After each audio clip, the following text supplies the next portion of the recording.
Всем привет! Огромное количество наших зрителей очень давно просили нас приготовить шоколадные зефирки маршмеллоу. И вот недавно я воплотила эту идею в реальность, и получилось настолько вкусно, что теперь этот вариант стал нашим любимчиком. Получается что-то среднее по структуре между классическим зефиром и маршмеллоу. Рецепт, как всегда, простой и очень быстрый.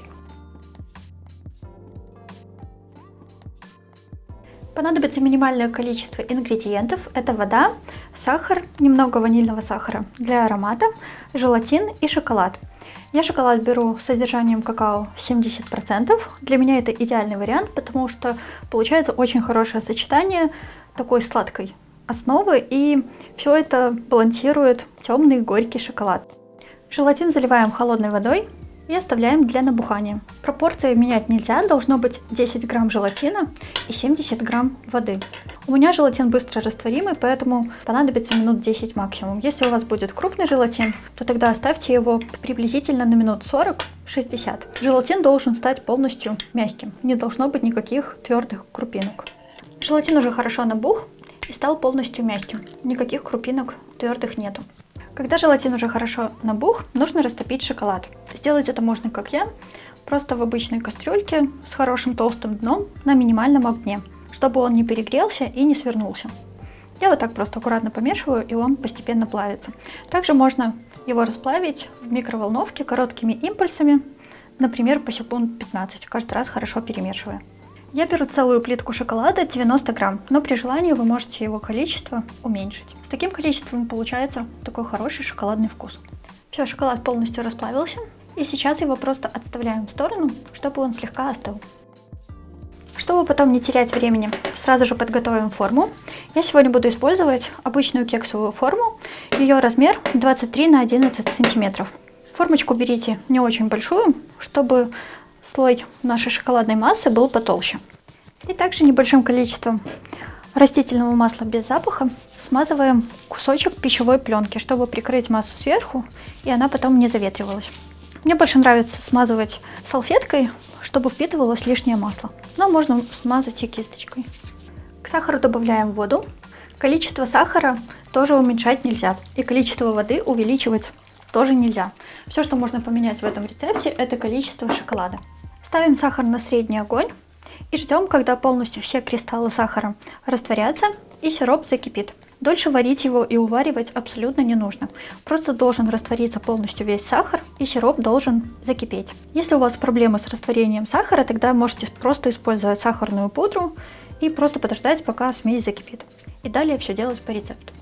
Когда уже сахар наполовину растворится, нужно нагреть желатин, чтобы он стал жидким. Сделать это можно в микроволновке, на паровой, либо на водяной бане. В кастрюле у меня закипает небольшое количество воды. Я сюда устанавливаю миску, и за счет пара сейчас желатин будет плавиться и становиться жидким.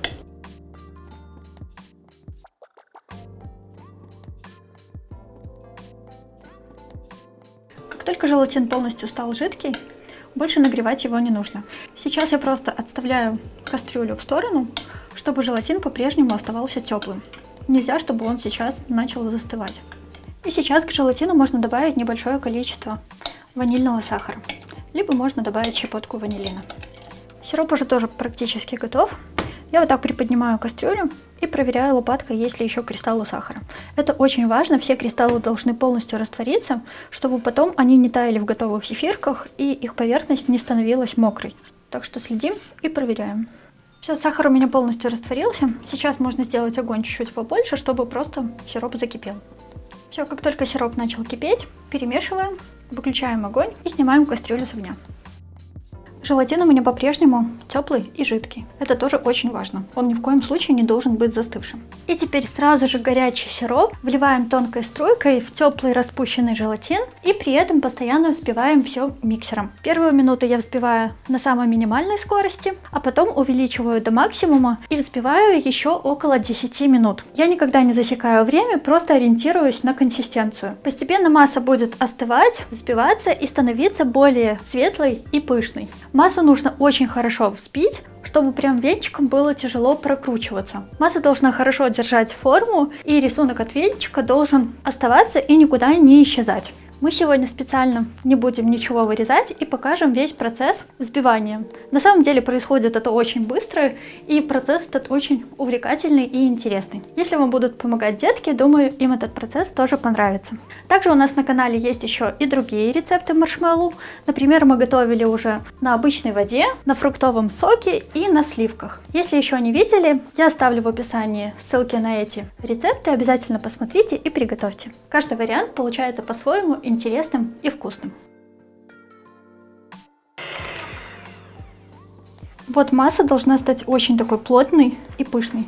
След от венчика вот никуда не расползается и остается. Теперь добавляем половину остывшего шоколада и быстро перемешиваем миксером. Долго перемешивать не нужно, буквально до однородности. Даже до однородности не обязательно, вот главное, чтобы шоколад более-менее вмешался. И сейчас добавляем вторую половину. И еще раз быстренько все перемешиваем. Все, когда шоколад более-менее вмешался, я сразу же отключаю миксер.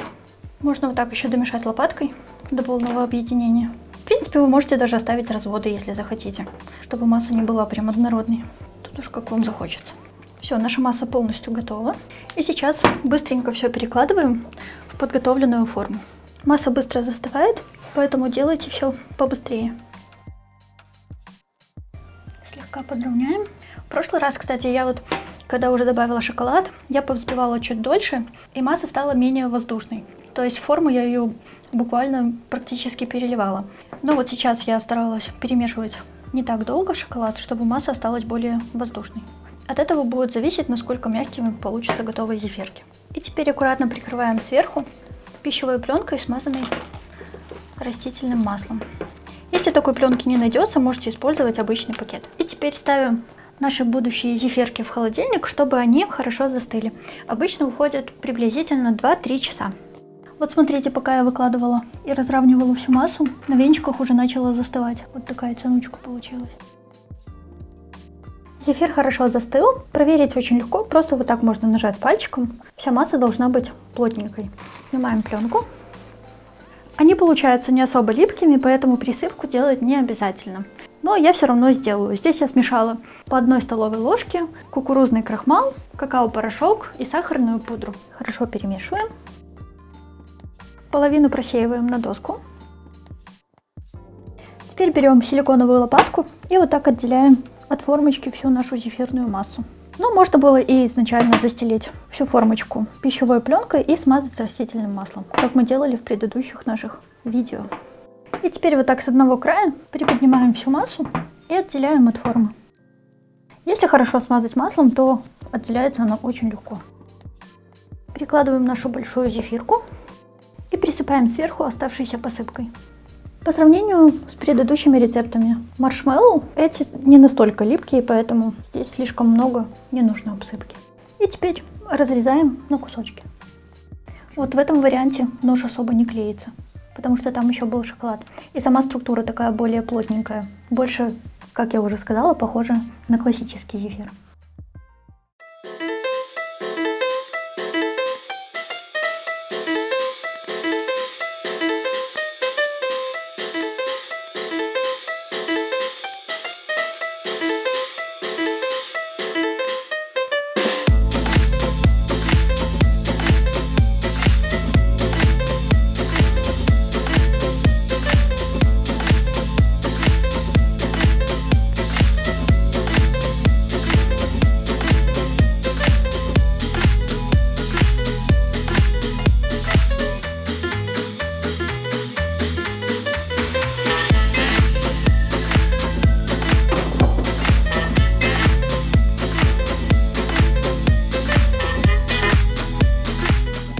Вот видите, по структуре они получаются не такими мягкими, как классические маршмеллоу, которые мы с вами готовили. Они больше напоминают, наоборот, классический зефир на агар-агаре. Они такие более плотненькие, потому что шоколад внутри есть.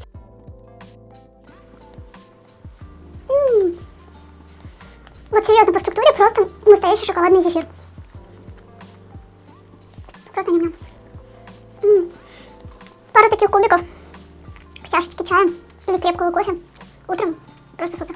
Можно таких наделать всяких разных. И под фильм какой-нибудь. Ну, конечно, увлекаться не стоит, все-таки это довольно калорийные штучки, но очень вкусные. Ну, плюс ко всему, сделаны своими руками, с любовью. Ну и ничего такого вредного особо тут нет. Просто нужно везде знать меру, и все будет хорошо. Мы очень любим шоколад, поэтому такой вариант зефира для нас самый интересный и самый вкусный.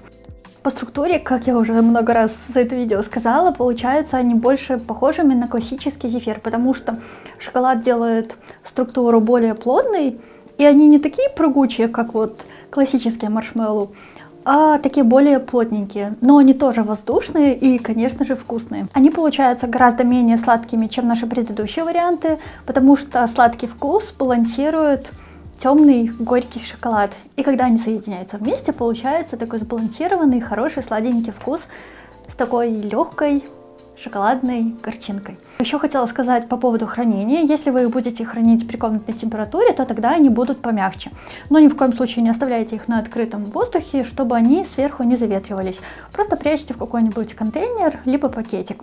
Также их можно хранить в холодильнике, тогда они будут плотнее, потому что внутри есть шоколад, который на холоде становится более плотным. В общем, готовьте, пробуйте. Очень надеюсь, что такой вариант вам тоже понравится. На сегодня у нас все. Готовьте с хорошим настроением, а мы желаем вам приятного чаепития.